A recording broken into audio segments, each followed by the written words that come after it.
Hi everyone, welcome back to my channel. Paulo Avellino at Kim Chiu spotted sa Cebu. Poppy Paulo dala ang mga gamit ni Kimi.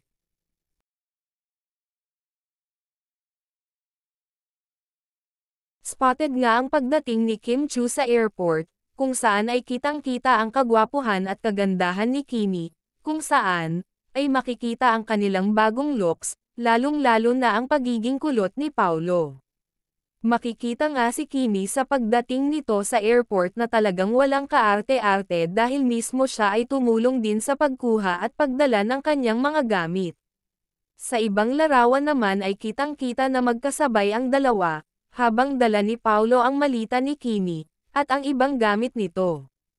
Makikita din sa isang larawan, na sinalubong si Kimi ng kanyang kapatid na babae, at ibang kamag-anak din. Si Paulo at Kimi ay nasa Cebu, para sa kanilang bagong teleserye, magsisimula na kasi ang kanilang taping, at sa Cebu nga kukunan ang ibang kaganapan nila. Pinasilip naman ang pagbaybay ng mga kasamahan ni Kimi patungo sa kanilang location.